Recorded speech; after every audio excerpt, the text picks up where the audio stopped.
I knew something was wrong the moment my phone lit up at 2:14 a.m. Not because she was calling, because she wasn't. Just a single notification, a swipe, a vibration too subtle for an emergency, but too deliberate to ignore.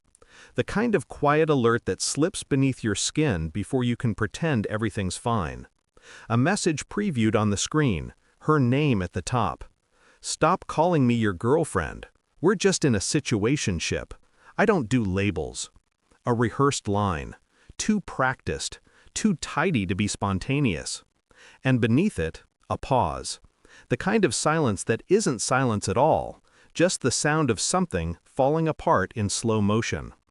I stared at the words, feeling the air thicken around me. Not anger, not sorrow, just that cold, precise shift inside my chest. The moment you realize the ground under your feet was never solid, that you were walking on a lie the entire time, trusting it would hold. I didn't reply, not yet. I just sat there in the dark, phone glowing like a small, cruel lighthouse, guiding me straight into the storm I could feel waiting on the horizon. Something wasn't right. Her voice earlier, her sudden distance, that strange look when I mentioned future plans, like I'd pressed a bruise I wasn't supposed to see. And now this message. A single sentence that felt less like a boundary and more like a confession. I didn't know what I was searching for, but I knew where to start. I opened her profile, and the truth looked back at me with a bright red Tinder flame. The photo hit me first. Her laugh caught mid-motion, hair falling exactly the way she liked it, curated carelessness. A picture she took in my apartment, wearing my hoodie. I felt my chest go still. She wasn't just unsure, she was shopping. I scrolled, swipe. New matches, active now. My jaw didn't tighten, my breath didn't break. I just watched. The betrayal wasn't loud, it was quiet, too quiet. Like someone slowly turning down the music at a party until you realize you've been standing alone the entire time. My mind replayed everything. The sudden, "I need space." The way she flinched when I reached for her hand last week. The way her phone never left her pocket anymore.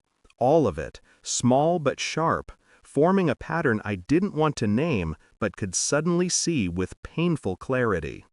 She didn't think she was cheating. People rarely do when they believe they're the protagonist of the entire narrative.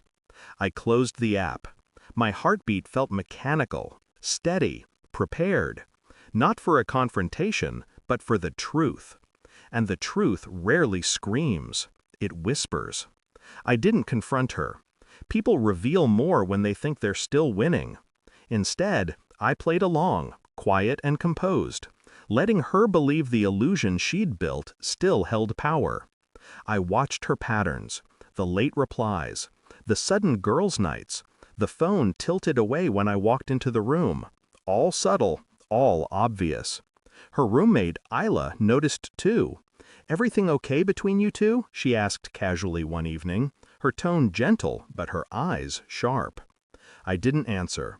Silence is a truth of its own.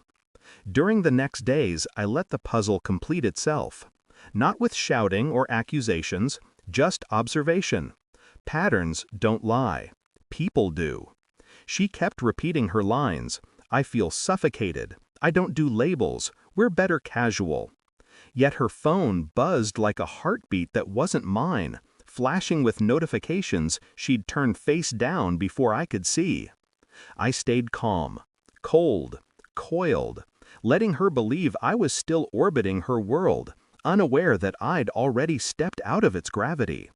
And the entire time, Isla watched her with the same quiet understanding I did, except her eyes softened when they turned to me.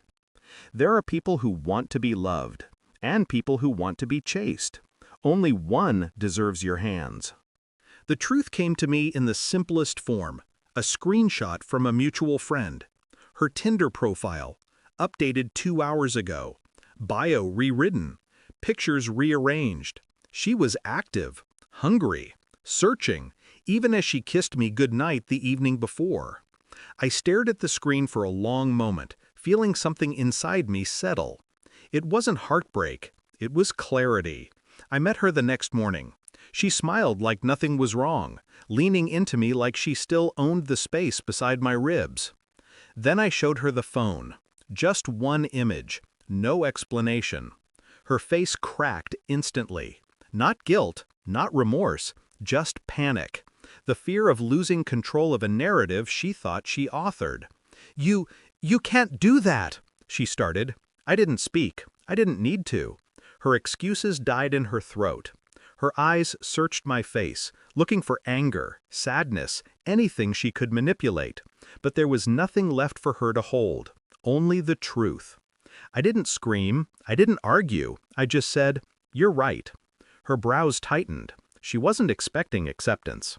"You're right," I repeated. We were never in a relationship, so I stopped acting like we were. Confusion, fear, a tremor under her breath. Then the hit she couldn't prepare for. "I'm seeing someone else now." Her voice cracked. "Who?" "Ayla." The silence turned sharp. Her face collapsed into disbelief, then anger, then something raw and pathetic. You can't do that." "Why not?" I asked calmly. "No labels, no rules, remember?" She looked like she'd been shoved out of her own spotlight, and when she finally checked her phone, the one buzzing nonstop on the table, she saw my name missing from her world. But Ayla's? Right there.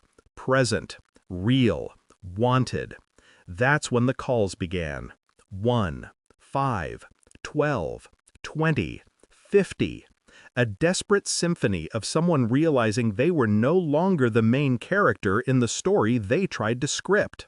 I didn't answer a single call, not because I wanted to hurt her, but because I finally understood the truth.